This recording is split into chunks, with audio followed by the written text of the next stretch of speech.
In this video, we're exposing the 7 wine brands you should seriously reconsider buying based on contamination scandals, questionable additives, and industry practices most consumers never see, from arsenic levels that triggered lawsuits in the United States to undisclosed processing chemicals restricted or banned in other countries. What you're about to learn may permanently change how you choose wine. But this isn't just about fear. There's relief at the end. I'll also show you 3 cleaner, more transparent wine brands that people who care about what they drink actually choose for themselves. Let's separate real wine from chemical formulas hiding behind familiar labels. Number 1 on this list is Oak Leaf Vineyards. This is not a niche product. Oak Leaf is sold across the United States in major chains like Walmart and Target, often priced at just a few dollars per bottle. That price point turns it into an everyday habit for many people. And that's exactly why it deserves scrutiny. Wine that cheap does not come from small vineyards with careful oversight. It comes from high-yield industrial farming systems designed to maximize volume and minimize cost. The grapes are sourced at scale, blended aggressively, and processed to ensure the final product tastes roughly the same every year, regardless of growing conditions. That consistency is where the first red flag appears. Consistency at this scale rarely happens naturally. It usually requires heavy processing and stabilization. Yet when consumers look at the label, they see almost nothing. Under U.S. regulations, wine producers are only required to disclose sulfites if levels reach or exceed 10 parts per million. There is no requirement to list processing aids, stabilization methods, or residue testing results. In practice, this means a consumer can drink the same wine week after week without knowing how it was produced or what was adjusted to keep it shelf stable. In 2015, this lack of transparency became a national issue when a class action lawsuit accused several low-cost California wines of containing elevated arsenic levels. The case did not end with criminal convictions or product bans, but it exposed a deeper problem: how little information is available about wines at the lowest price tiers. Oak Leaf falls squarely into that category. The issue is not proven illegality, it's uncertainty. And uncertainty becomes risk when a product is consumed regularly. People sensitive to sulfites or other additives often report headaches, flushing, or unusual fatigue after drinking wines like this. Over time, the concern shifts from a single glass to cumulative exposure. When wine is engineered primarily for cost efficiency, the consumer absorbs the consequences of that design. Oak Leaf represents a system that asks for trust without offering transparency. And for a product containing alcohol, that's a trade-off many people don't realize they're making. Number 2 is Carlo Rossi, one of the most recognizable jug wines in America. Carlo Rossi is sold in large formats, often 1.5 liters or more, and marketed as casual and generous. But large format wine introduces additional risks. These bottles are frequently opened and consumed over long periods, sometimes weeks. They're stored in kitchens or garages where temperature fluctuates.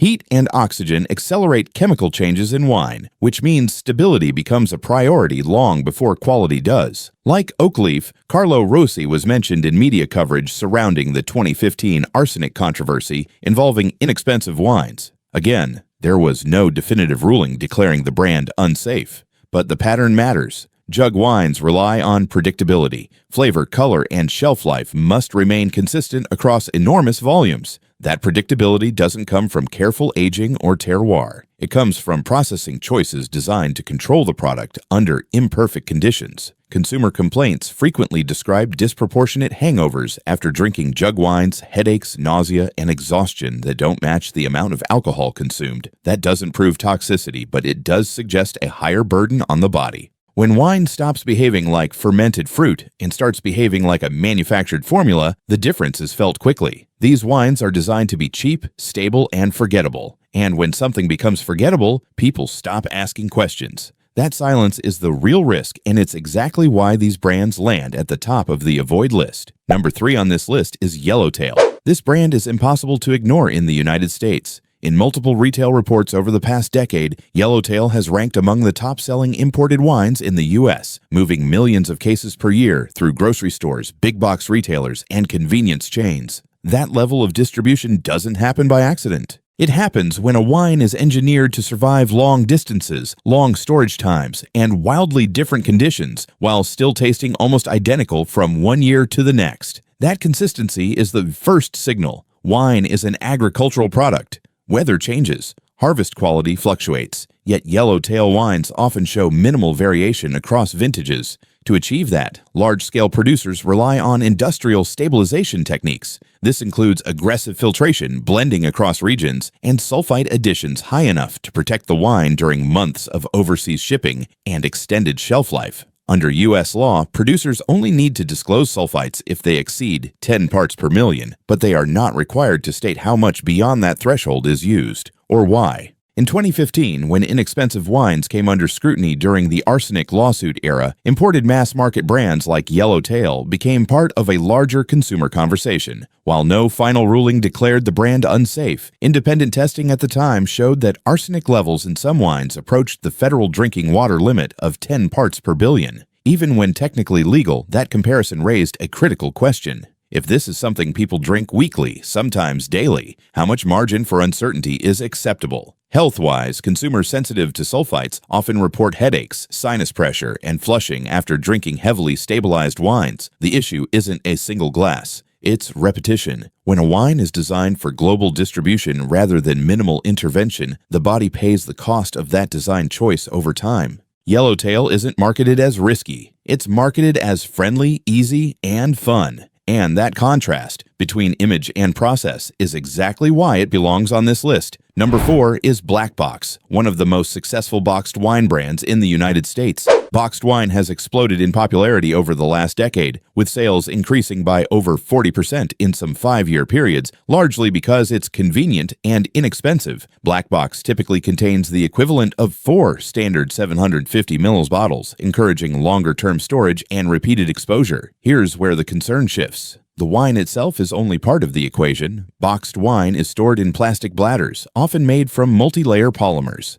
Scientific reviews on food and beverage packaging have shown that chemical migration, including compounds like BPA and phthalates, can occur when alcohol is stored in plastic, especially under heat or prolonged contact. Studies have found that higher temperatures significantly increase migration rates, sometimes by several multiples compared to cool storage. Unlike glass bottles, boxed wine is often kept on countertops, in garages, or in warm retail environments. Each day, the wine sits in contact with plastic, the exposure window increases. This doesn't mean every box is toxic, but it does mean the risk profile is fundamentally different. Alcohol is a solvent. Over time, it pulls more from its container than water would. From a health perspective, chronic low-level exposure to endocrine-disrupting compounds has been linked in research literature to hormone disruption and metabolic stress. The concern isn't immediate illness, it's cumulative load. Black Box represents a category where convenience quietly overrides caution. When wine becomes something you pour nightly from a plastic tap, the line between moderation and routine disappears. Yellowtail and Black Box are not dangerous because they're illegal. They're concerning because they normalize opacity, long supply chains, heavy stabilization, and packaging choices that prioritize cost over chemistry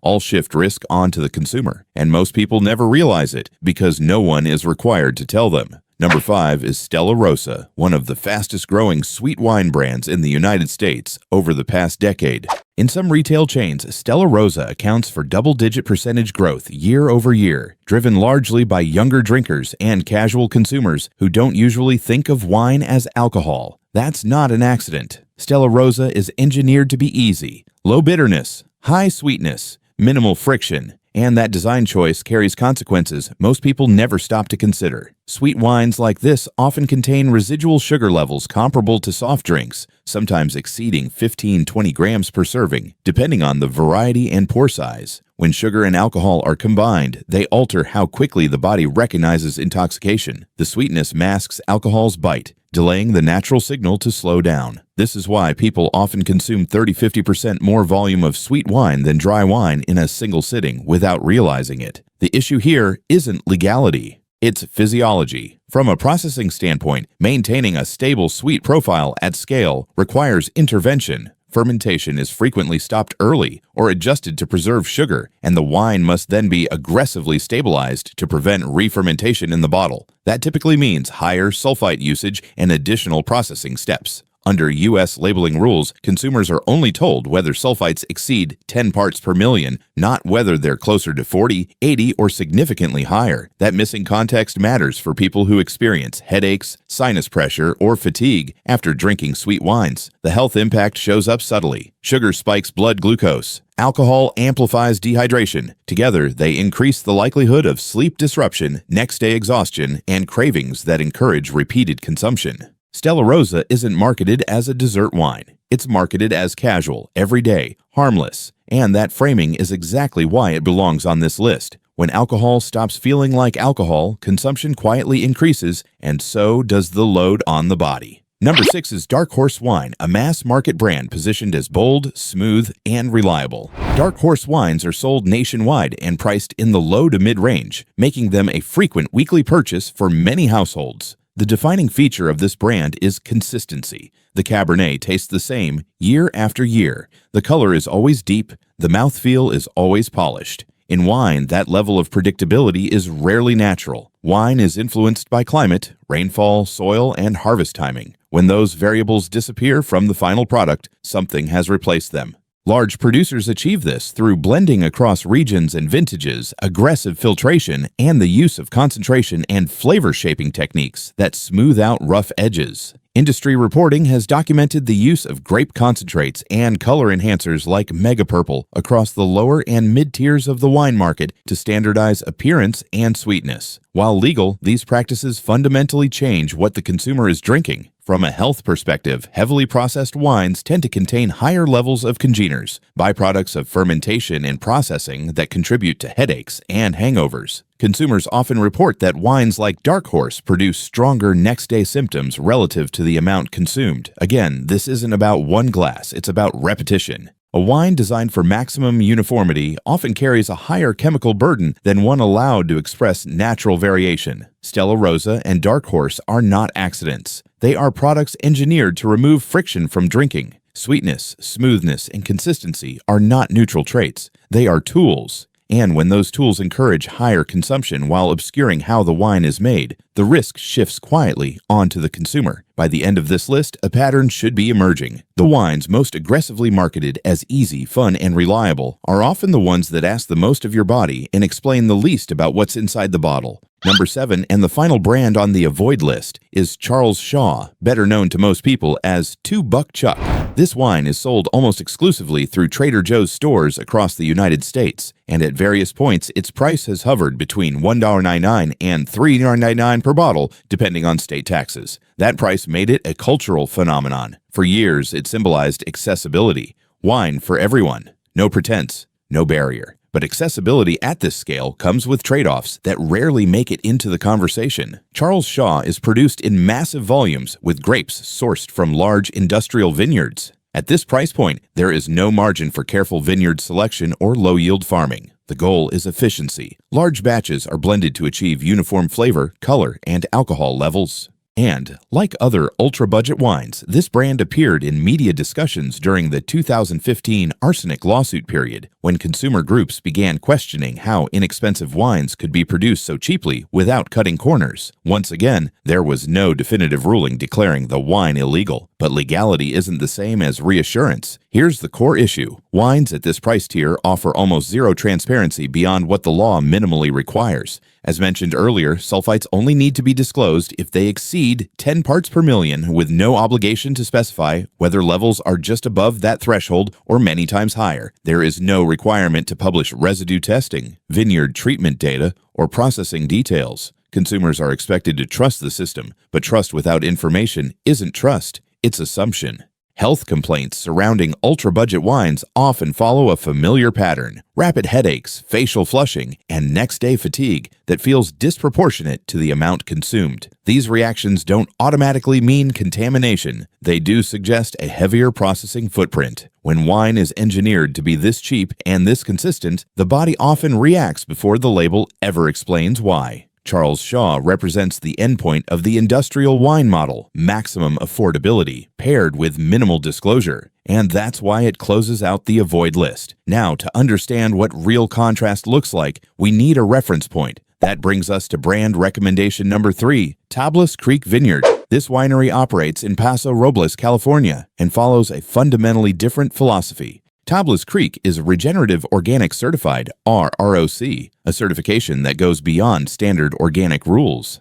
ROC requires verified organic farming, soil health practices, biodiversity protection, and social responsibility audits. It's not a marketing badge, it's a data-backed system. Tablas Creek publishes extensive information about its vineyards, including soil practices, water usage, and harvest conditions. This level of disclosure is rare. Sulfite levels are kept intentionally low, often well below industry averages, and the wines are allowed to vary from year to year based on actual growing conditions. That variability isn't a flaw, it's evidence that the wine hasn't been engineered into submission. From a health and consumer safety perspective, the benefit here isn't magic or purity myths. It's reduction of unnecessary exposure. Regenerative organic practices limit synthetic pesticide use. Minimal processing reduces the need for aggressive stabilization. For many people, that translates into fewer headaches, better sleep, and a sense that the body isn't fighting the drink the next day. This contrast matters. Charles Shaw asks for blind trust at the lowest possible price. Tablas Creek earns trust by making information visible, even when it complicates the story. One relies on silence, the other relies on transparency. And once you see that difference clearly, it becomes much harder to go back to pretending all wine is the same. After everything we've uncovered so far, the question becomes practical. If so many wines rely on silence, shortcuts, and minimal disclosure, what does a safer, more responsible choice actually look like for everyday consumers in the United States? That brings us to the final two brands on this list, chosen not because they're perfect, but because they represent a clear shift in priorities. Brand recommendation number 2 is Bonterra Organic Vineyards. Bonterra is based in California and is widely available across the U.S., including in national grocery chains, health-focused retailers, and even big box stores. That accessibility matters. This isn't a boutique wine you have to hunt down or special order. It's designed to replace the kinds of bottles people already buy every week. Bonterra operates under certified organic standards, which means synthetic pesticides and herbicides are prohibited in vineyard management. Beyond that baseline, the brand has publicly committed to avoiding glyphosate, one of the most widely used herbicides in conventional agriculture. Glyphosate has been at the center of multiple regulatory and legal debates over the past decade, with restrictions or bans implemented in parts of Europe and ongoing scrutiny in the United States. Bonterra's decision to distance itself from that chemical isn't about trends. It's about risk reduction. From a processing standpoint, Bonterra focuses on minimal intervention. Sulfites are still used because wine is a living product, but levels are kept significantly lower than what's typical in mass-market wines designed for long-distance shipping and extended shelf life. For many consumers, that translates into a noticeably different experience. Fewer headaches, less next-day fatigue, and a sense that the wine doesn't linger in the body in the same way. There's nothing miraculous here. It's simply what happens when fewer variables are pushed to extremes. Brand recommendation number 1 is Ridge Vineyards. And this choice is intentional. Ridge stands apart in the American wine industry for one simple reason. It tells you what's actually in the bottle. While U.S. law does not require wineries to disclose ingredients beyond sulfites above 10 parts per million, Ridge voluntarily lists its components on the label. That level of openness is still extremely rare. Ridge farms organically, relies on native yeast fermentation whenever possible, and avoids unnecessary processing shortcuts. Sulfite levels are carefully controlled, often falling in the range of 70 to 100 parts per million low for traditionally structured, age-worthy red wines. The goal isn't minimalism for its own sake, it's precision. Every intervention is documented, justified, and visible to the consumer. Nothing is hidden behind vague language or romantic imagery. From a health and consumer awareness perspective, Ridge offers something more valuable than a promise. It offers clarity. When people report feeling better after switching to wines like this, it's not because the wine is clean in a magical sense. It's because fewer variables are working against the body. Less manipulation, fewer corrective steps, more honesty. The contrast matters. Where industrial wines ask for blind trust, Ridge earns trust through disclosure. It demonstrates that large-scale production does not have to mean secrecy, and that transparency is not a threat to quality, it's proof of it. As a final recommendation, Ridge isn't about perfection or purity, it's about respecting the consumer enough to show the full picture. And once you experience that level of openness, it becomes very difficult to go back to drinking in the dark. At this point, the pattern is clear. The wines that raise the most concern aren't rare or extreme. They're familiar, inexpensive, and designed to disappear into routine. And that's the real risk. Not one bottle, but repetition. Not a scandal, but silence. In the United States, wine can legally be sold with minimal disclosure. Beyond the basic warning that sulfites exceed 10 parts per million, consumers are told almost nothing about how a wine was stabilized, processed, or corrected to survive mass production. The cheaper the bottle, the more those invisible steps tend to matter, and over time, many people feel it headaches that don't add up, fatigue that lingers, sleep that never quite recovers. This isn't about panic, it's about awareness. Once you see how industrial wine is built, you stop blaming yourself for how your body reacts.